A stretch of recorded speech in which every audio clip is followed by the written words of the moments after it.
Corona virus के संक्रमण को रोकने के लिए हल्द्वानी नगर निगम के सैनिटाइजेशन टैंकरों के ऑपरेटर निस्वार्थ भाव से काम कर रहे हैं।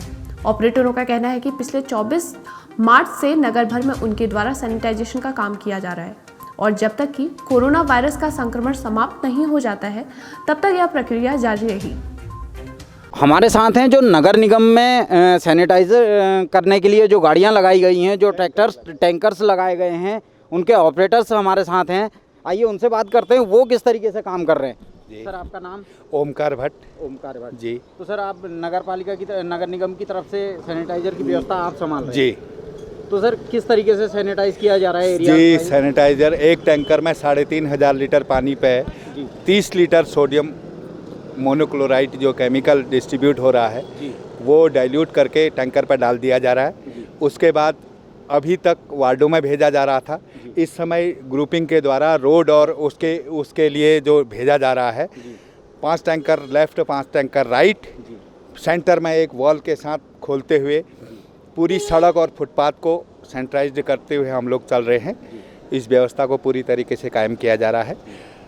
टैंकर ऑपरेटर पूरे सिस्टम से काम कर रहे हैं। इस बात के इसमें जो केमिकल आपको दिया जा रहा है या जो छिड़काव किया जा रहा है तो नहीं, उसकी कर्मचारियों की उपस्थिति में टैंकर पर डाला जा रहा है। कोई टैंकर ऑपरेटर उसको ऑपरेट नहीं, उसको केवल दिया जा रहा है मेजरमेंट करके, वो उस बैकेट से टैंकर पर केवल डालने का काम कर रहा है।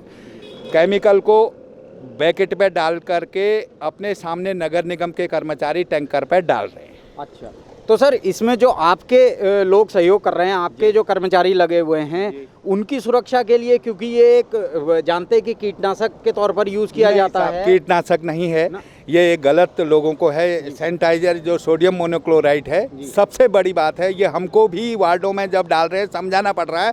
कुछ लोग कह रहे हैं कि लॉनों में डाल दो, उनको हम समझा रहे हैं कि एक एंटीवायरस है, ये कीटनाशक नहीं है जी। तो इससे स्वयं को भी खतरा बना हुआ है, जैसा कि एक केस अभी हमारे सामने आया था, शायद हो, जहाँ तक मुझे ध्यान है, वो हरदोई की तरफ का था कि एक ऐसी टैंकर ऑपरेटर जो थे उनकी किसी कारणवश मृत्यु हो गई। शायद उनके द्वारा गलती से वो मुंह में चला गया या पेट में चला गया, उस वजह से। तो इसको लेके, अपनी सुरक्षा को लेके कुछ उपाय कर रहे हैं आप? देखिए साहब, हल्द्वानी नगर निगम में जो भी केमिकल डाला जा रहा है वो टैंकर साफ करके आया हुआ है। हरदोई का जो केस था उसको मीडिया ने दबाया, वो मोनोसिल आम पर डालने वाली कीटनाशक दवाई उस टैंकर से डाली गई थी। सवेरे टैंकर स्वामी ने ट्रैक्टर ड्राइवर को डांटा है, वो बिना धोए हुए उस सैनिटाइज करने के लिए दे गया, तो केमिकल रिएक्शन के कारण उस ऑपरेटर की उसमें मौत हुई है। मोनोसिल जो है उसमें पहले से डाला गया हुआ था जी, उसकी लेयर चढ़ी हुई थी, वो केमिकल रिएक्शन हुआ, जो मेरे संज्ञान में ये है साहब। मैं भी एक किसान हूँ, मैं कोई नगर निगम का कर्मचारी नहीं हूँ, ग्रामीण क्षेत्र से आया हूँ, मैं एक फार्मर हूँ।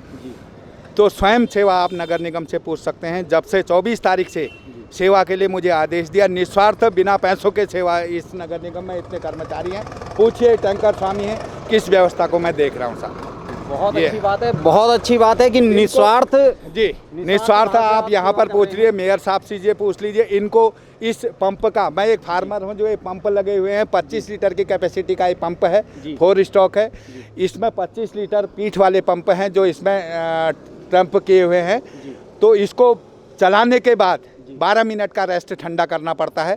ये 1 घंटे चल चुके हैं ये टैंकर, तो मैंने ही इनको रोका है। इंजन ठंडा होना चाहिए, उतनी पावर कैपेसिटी का ये नहीं है, तो इनको ऑपरेट करना मैं पूरा इनके साथ, टीम के साथ 24 तारीख से मैं चल रहा हूँ। और बहुत अच्छी बात है सर, आप इनके साथ चल रहे हैं। तो सर बाकी चीज़ों पर आते हैं, इनके भोजन की व्यवस्था या वो आप कर रहे हैं या नगर निगम? नहीं साहब, शुरू से जब आए हैं, जो मेरी संज्ञान में है जी, मुझे कल मेरी संज्ञान में इन लोगों को नगर निगम के द्वारा दिया गया। अन्यथा जो है खाना ये लोग खुद ही ला रहे हो ना, घर से खुद ला रहे हो या नगर निगम? तो जी, हकीकत बताना, तो खुद ही ये ला रहे। और कल मैंने फर्स्ट बार देखा साहब, नगर निगम के द्वारा इनको टिफिन दिए गए, मोदी थाल के जितने ग्रुप में, ये मैंने फर्स्ट बार 24 तारीख से चल रहा हूँ, जब से सैनिटाइज का कार्य हुआ। कल जो है ऐसे ही मेयर साहब के साथ हम शीश महल गेट तक गए हुए थे, और कल ही मैंने फर्स्ट बार इनको खाना टिफिन लेते हुए फर्स्ट बार देखा जी। बहुत अच्छी बात है, आप ऐसे घड़ी में, ऐसे लॉकडाउन के समय में या इतनी बड़ी महामारी के समय में एक कोरोना फाइटर के तौर पर सामने आए हैं। आप उम्मीद करता हूँ आप इसी तरीके से आगे भी जनसेवा करते रहेंगे, लोगों की सेवा करते रहेंगे और स्वयं को सुरक्षित रखते हुए और अपनी टीम को सुरक्षित रखते हुए आपको शुभकामनाएं हैं न्यूज़ 31 की तरफ से। बहुत बहुत धन्यवाद आप पूरी टीम का। सल्यूट करता है न्यूज़ 31 आप लोगों को। इसी तरीके से लगे रहिए और ख़ुद को सुरक्षित रखिए। Recording on. नमस्कार, स्वागत है आपका न्यूज़ 31 उत्तराखंड में। और आज हम खड़े हैं हीरानगर के चौराहे पे। यहाँ आप देख सकते हैं किस तरीके से लोगों की आवाजाही चल रही है। ये शहर का एक कोना होने के बावजूद यहाँ कितनी भीड़ भाड़ है, किस तरीके से है, और यहाँ पुलिस प्रशासन भी अपनी ड्यूटी पे लगे हुए हैं। आइए जानते हैं पुलिस प्रशासन से कि वो यहाँ किस तरीके से ड्यूटी निभा रहे हैं अपनी। सर, स्वागत है आपका न्यूज़ 31 में। जी। तो सर, यहाँ ड्यूटी कब से किस समय से कर रहे हैं आप? इस प्लेस पे जी, इस प्लेस पे सुबह मॉर्निंग 5 से सुबह 5 बजे। जी। अच्छा, तो किस तरीके का, जैसे कि अभी लॉकडाउन में छूट का टाइम चल रहा है, तो किस तरीके की भीड़ भाड़ है इधर? भीड़ नॉर्मली है, उतनी ज़्यादा नहीं। लोग अपनी आवश्यकताओं की चीज़ें लेके जा रहे हैं और सीधे घर को जा रहे हैं। और फल सब्जी की दुकानों में जा रहे हैं, मेडिकल वाले आ रहे हैं। और वैसे उस तरह से फालतू लोग तो वैसे बहुत कम, ऐसा ज़्यादा नहीं है। अच्छा, तो और कोई परेशानी, इसमें कोई परेशानी सामने आ रही है ड्यूटी करने में? परेशानी इस समय तो मौसम भी अभी ठीक है, उतना ज़्यादा गर्मी भी नहीं है जी। अभी इस समय। वैसे मौसम भी ठीक है और लोगों का सपोर्ट भी अच्छा मिल रहा है। अच्छा, तो आप लोगों का खाना पीना या अन्य व्यवस्थाएं जो हैं, सैनिटाइजर वगैरह आप लोगों को उपलब्ध जी हो पा रहा है? उपलब्ध हो रहा है, वो अवेलेबल हो जा रहा है। और सैनिटाइजर, ग्लव्स, मास्क ये अवेलेबल हो जा रहा है। और टाइम से खाना के लिए गाड़ी भी आ रही है, फिर अपना साधन सबके पास है। ठीक, तो विभाग से मतलब काफ़ी सारी सुविधाएं जो मिलनी चाहिए थी वो आपको परमानेंट मिल रही हैं? जी। मास्क, ग्लव्स, सैनिटाइजर वगैरह अवेलेबल है। अच्छा, अन्य लोगों के द्वारा, स्थानीय लोगों के द्वारा कोई सहयोग हो पा रहा है आप लोग? जी। काफ़ी जो वो हैं सोसाइटी हैं और इस तरह से ये थाल सेवा वाले हैं, ये काफ़ी लोग काफ़ी अच्छी हेल्प कर रहे हैं। और जो इतने लोग बाहर से रुके हुए, इनके खाने की व्यवस्था अच्छी कर रहे हैं, पानी की, खाने की व्यवस्था बढ़िया कर रहे हैं। जी, बहुत बहुत धन्यवाद।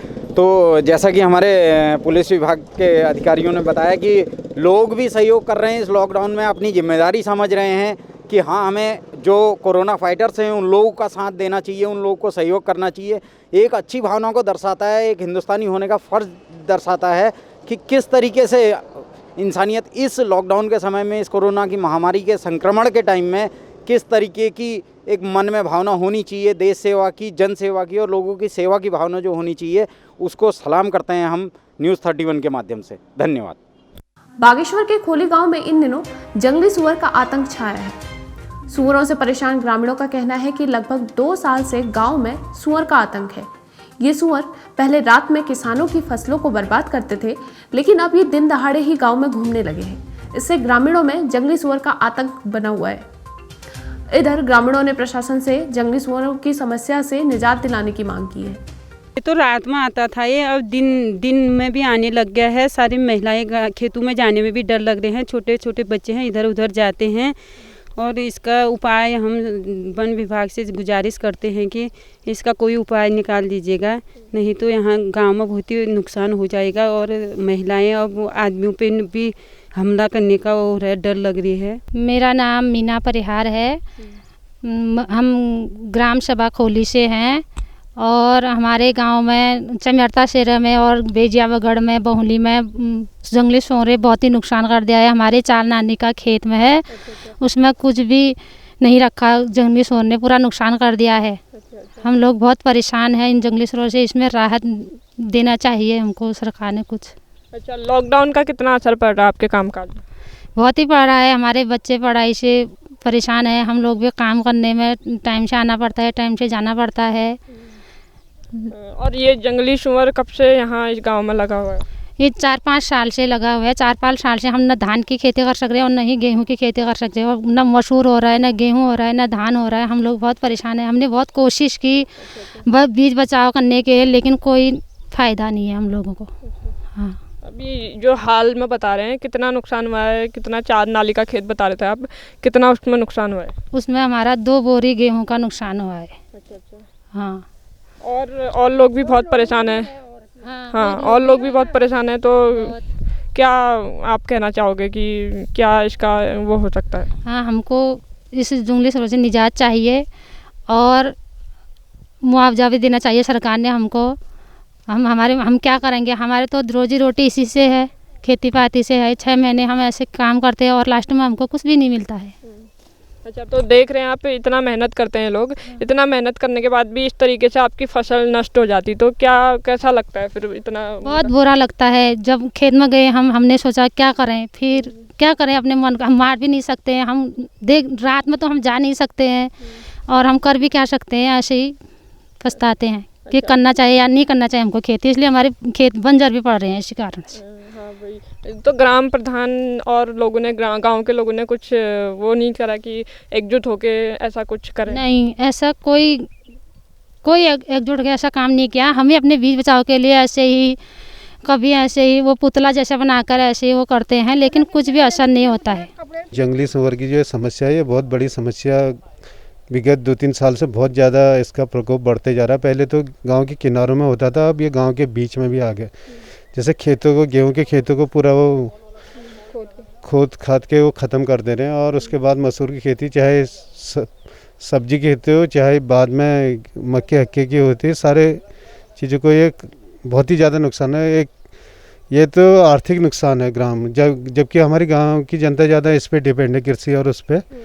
तो ये तो एक आर्थिक नुकसान है। उसके ज़्यादा जो बच्चे जो गांव में जो 3-4 बजे पहले तो रात में करता था, अब दिन में भी इसका प्रकोप बढ़ते जा रहा है। अच्छा, तो एक डर रहता है मतलब? एक बच्चे जो हमारे गांव की महिलाएं जो इधर उधर जो अकेले में जाते हैं, उनको एक जान का बहुत ज़्यादा खतरा रहता है उससे।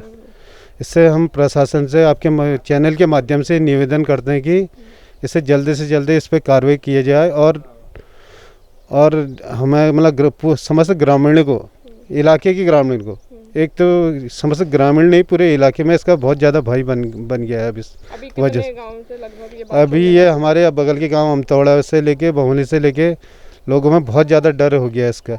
महिलाएं अकेले या 2-3 जने भी जाते हैं, उनको बहुत ज़्यादा डर रहता है कि कहीं जंगली सूअर रास्ते में नहीं मिल जाए कर।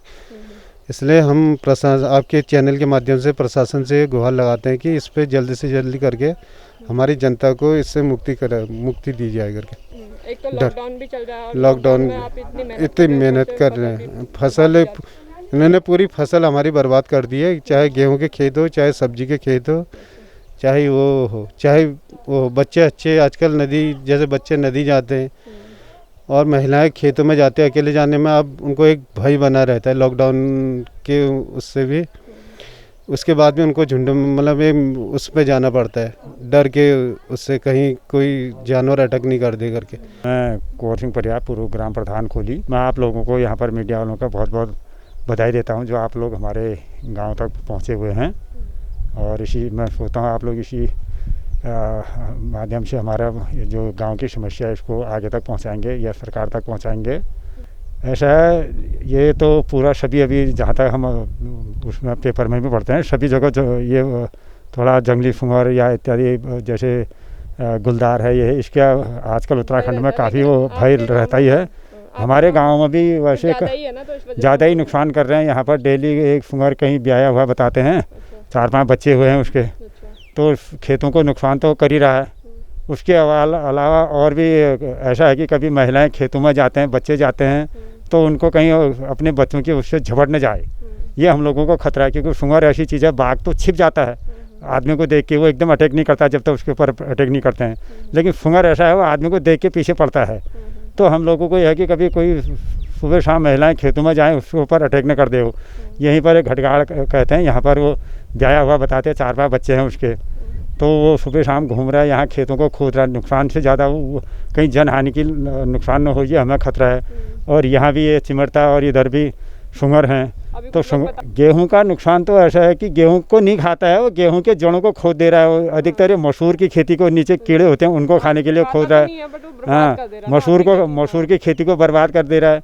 गडेरी होते हैं, जिन दिनों गडेरी के जड़ों को खोद देता है, ये बर्बाद ज़्यादा कर, जहाँ गेहूं के खेतों से रास्ता बना देता है, उससे लोट पोट करके वो नुकसान कर दे रहा है। गेहूं में उतना नुकसान नहीं जितना और अन्य चीज़ जैसे ये मसूर है, ये इनको नुकसान ज़्यादा कर रहा है। यहाँ पर अभी गेहूं की कटाई चल रही है, यहाँ जंगली सूअर ने हर खेतों पर आतंक मचा रखा है। 4 नाली का खेत था, पूरा ऐसा बना दिया, वो पेड़ गिरा के बरोबर कर रखा है। और जंगली सूअर और अंधेरा नहीं हो रहा है, सामने में घूम रहे हैं। जंगली सूअरों का बहुत ही भय बना पड़ा है गांव में। मेरा नाम बसंती परिहार है, मैं ग्राम खोल से बोल रही हूँ। यहाँ जंगली जानवरों ने हमारे खेतों को तबाह कर दिया है और हम इनसे रिक्वेस्ट करते हैं कि हमारे कुछ न कुछ इसका कोई उपाय निकालें जिससे कि हम इसे छुटकारा पाएँ, या हमारा कोई सरकार या कोई मतलब वन बचाएगा कोई भी हमारा मदद करे इसमें, क्योंकि इसमें हमें भी घाटा है और हमारे बच्चों को भी नुकसान पहुँचने का हमको डर है, और जिससे कि हमको घर से बाहर निकलने में डर लगती है। और रात को तो आता ही आता है, आज और सुबह शाम ही खेतों में टहलता है, इससे भी हमें बहुत नुकसान होने की डर है, क्योंकि हमें किसी पर भी प्रहार कर सकता है।